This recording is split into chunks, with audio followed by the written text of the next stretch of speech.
Zepeda, Cabrera, post-fight thoughts. Let's go. Push the weight and no flex. Flex the live is one in the six. Fit the runner boy, you nigga, no question. You will run a motherfucker high stepping. Hey, you never had a big enough weapon. Motherfucker never learned your lesson. I'm a 88 pack nigga. I'm a 88 pack nigga. I mean, day walker, drink blood, fangs out, full moon. Motherfucker change like a hoe.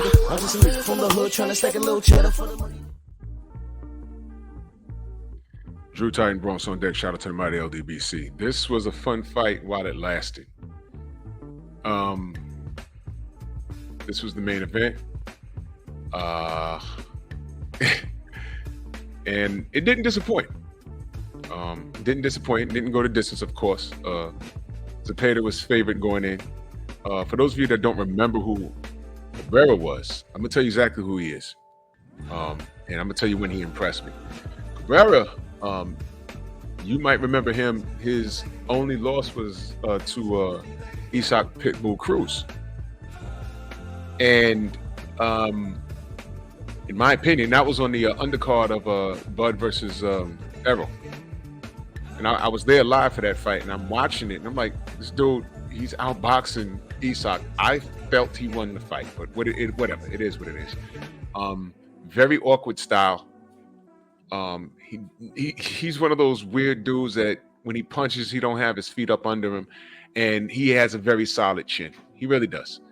Zepeda was smart. I think he knew he had a pretty solid chin, and he tested it a couple of times. And I know Isak went upside his head a couple of times, and he smiled at him. So he has a solid chin. So what do you do when he has a solid chin? You check that body, and that's how Zepeda won that fight. He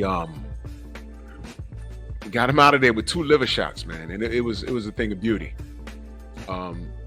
They were in each other's face, man, and like I said, Cabrera, shout out to him. Very awkward style, very annoying.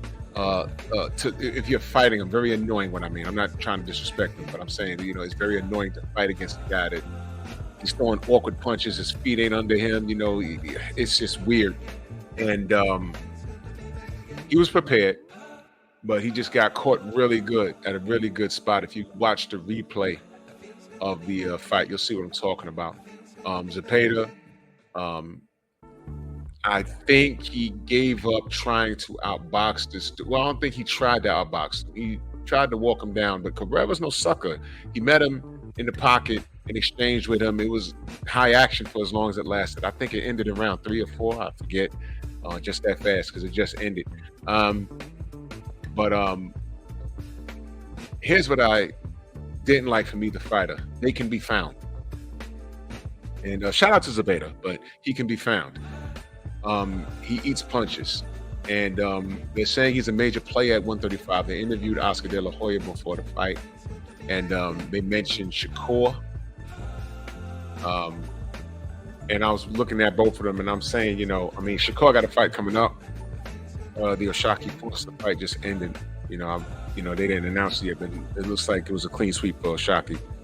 Oshaki versus Kaseki. But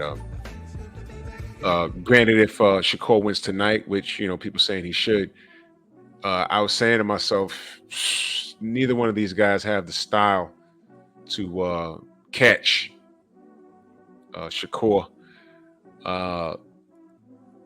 And, I'm not taking shots because they're calling Shakur a runner, but I didn't see anything in neither one of these guys' styles that would be able to contradict what Shakur brings to the table.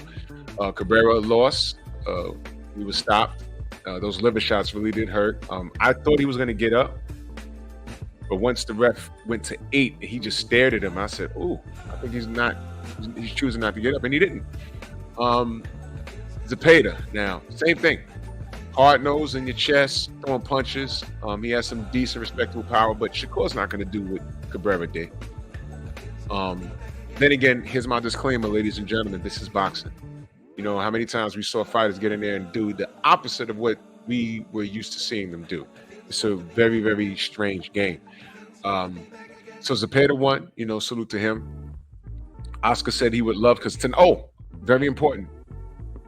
Tonight is Shakur's last fight with Top Rank, which that's always a blip, because Who knows? Maybe the fix is in for Shakur. Maybe if it goes 12 and it looks like his last couple of fights where they were bored to tears, who knows? They might rob him or try and, talk down on his marketability. We don't know. This is boxing. We know it's a dirtbag game. Uh,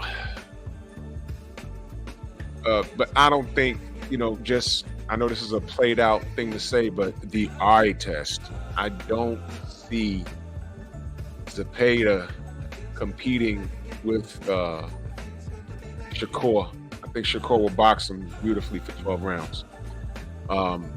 Tank, in my opinion, knocks him out.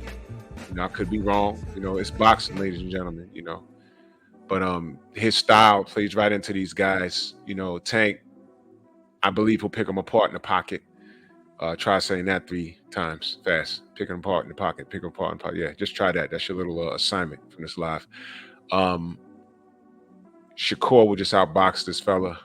I think even Frank Martin beats, and no disrespect to Frank Martin. I just think he's a better boxer than Zepeda. Zepeda's a hard-nosed Mexican warrior, and he'll walk through a few punches and land one. And he don't have like devastating Julio Cesar Chavez power, but he has that big Mexican heart. And so did Cabrera. So did he.